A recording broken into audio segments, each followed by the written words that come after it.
భవన్ కి రండి, గాంధీ భవన్ కి రండి. ఎక్కడికి వచ్చినా మీ సమస్య వినడానికి అక్కడ మంత్రులు కూర్చొని ఉన్నారు. మీ పాలనలో ఉండేనా? సెక్రటేరియట్ కి రాణిస్తుండేనా? మీరు ప్రజాపాలనలో ఈరోజు ప్రగతి భవన్ కి ఎన్నడన్నా మమ్మల్ని అడుగు పెట్టనిచ్చిండ్రా? ఒక మహిళా కాంగ్రెస్ అధ్యక్షురాలుగా ఈడ్ చేసిండున్నాను. మీరు ఆడబిడ్డల గురించి మాట్లాడతారా? మీరు బతుకమ్మ గురించి మాట్లాడతారా? బతుకమ్మ కుంట అనేది 10 ఏళ్ళు ఆక్యుపై చేసుకుంది మీరు. సిగ్గులేని బీఆర్ఎస్ ప్రభుత్వం మా గురించి మాట్లాడడం తగదు. సబితా ఇంద్రారెడ్డి కానీ, సునీత లక్ష్మారెడ్డి కానీ, సత్యవతి రాథోడ్ గారే కానీ మాట్లాడేటప్పుడు ఆలోచించి మాట్లాడాలి. మీరు ఏ సింబల్ మీద గెలిచినరు? మీకు ప్రజలు కాంగ్రెస్ చెయ్యి గుర్తు మీద ఓటేస్తే దొంగ దెబ్బ కొట్టిపోయింది మీరు. మళ్ళీ ఇప్పుడు తిరిగి వస్తామని అంటుంది కూడా మీరు. ఆ పాలన 10 ఏళ్ళ దొంగలు దోసుకున్నట్టు దోసుకొని ప్రజల సొమ్మంతా నెత్తికి 2-3 లక్షల రూపాయలు అప్పు పెట్టి ఈరోజు మమ్మల్ని అందరినీ రోడ్డు మీదకి ఇచ్చింది. ఒక పక్కన బీజేపీ జీఎస్టీలు వేసి ఇప్పుడు జీఎస్టీలు తగ్గించి డ్రామా చేస్తుంది. ఈరోజు ఏ విధమైన పాలన మేము చేస్తున్నాం అనేది ఒక్కసారి కళ్ళు మూసుకొని కాదు, కళ్ళు తెరిచి చూడండి. రైతు రుణమాఫీ చేయలేదా? ఈరోజు ఆడబిడ్డలు తిరుగుతుంటే మీకు ఎందుకండి కడుపు మంట? 200 యూనిట్ల కరెంట్ ఇయ్యలేదా? ఇస్తలేరా? మీకు కనపడకపోతే రండి, కళ్ళు దొబ్బితే నేను చూపిస్తా. ఏది కూడా మీరు మాట్లాడేటప్పుడు కొంచెం ఆలోచించి మాట్లాడితే బాగుంటుంది అనుకుంటా. సన్న బియ్య పథకం బ్రహ్మాండంగా అమలవుతుంది. మీరు ఇచ్చే దొడ్డు బియ్యం అది కూడా దొంగదారిని తరలిస్తుంటే మా వాళ్ళు పట్టుకున్న రోజులు కూడా ఉన్నాయి.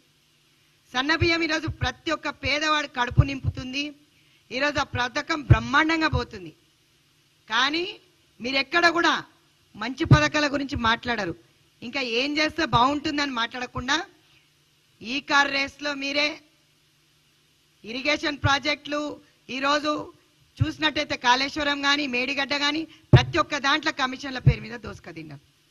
అవన్నీ వసూలు చేసే మొగుడు వచ్చినాడు రేవంత్ రెడ్డి. వసూలు పక్కా చేస్తాం, ప్రజల సొమ్ము ప్రజలకు ఇస్తాం, అన్ని గ్యారంటీలు చెప్పినట్టు అమలు చేస్తాం. ఏది కూడా తగ్గేదే లేదు. బతుకమ్మ కుంటలు రావాలి.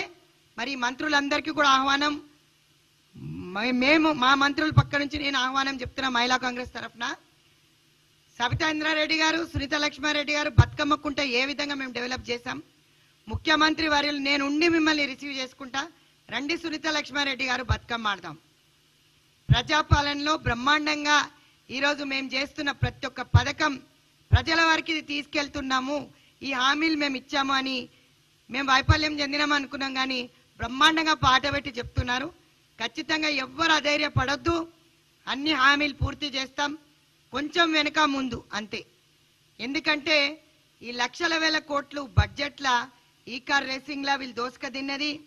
ఏదైతే సంతోష్ రావే కానీ, హరీష్ రావే కానీ ఈరోజు క్లియర్గా కవితమ్మనే చెప్తుంది మన ఆయన దగ్గర మొత్తం దోసుక తిన్నాడని.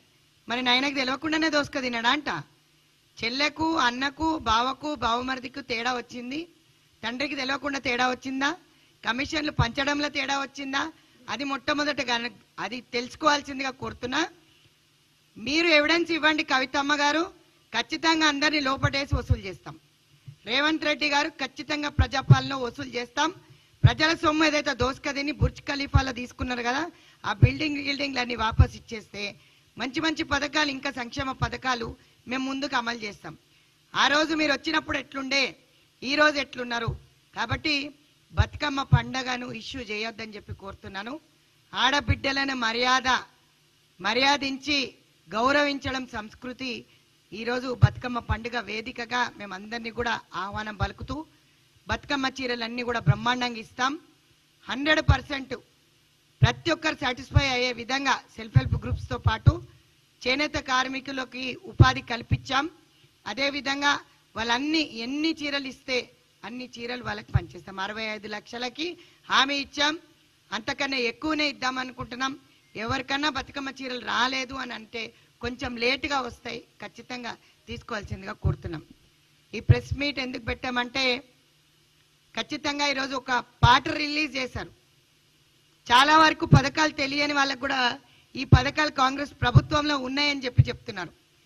సిగ్గు లేకుండా ఈరోజు మాట్లాడుతున్న బీఆర్ఎస్ నాయకులందరికీ కూడా చెంపపెట్టు పెట్టే విధంగా బతుకమ్మ సంబరాలు చేస్తాం. ప్రజాపాలనలో మీరు చూస్తారు, ఘనంగా ఉత్సవాలు చేస్తాం.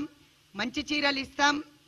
చేనేత కార్మికులందరినీ కూడా సంతోషపెడుతున్న మా రేవంత్ అన్నకు కూడా ఈరోజు నిజంగా కూడా వాళ్ళందరూ కూడా ఆశీర్వదించి శుభాకాంక్షలు తెలియజేస్తున్నారు. అమ్మవారితో పోలుస్తారు ఆడబిడ్డని. గౌరవించండి, గౌరవించడం చేత కాకపోతే నోరు మూసుకోండి, అంతేగాని అనవసరంగా మీరు మాట్లాడి ఈ విధంగా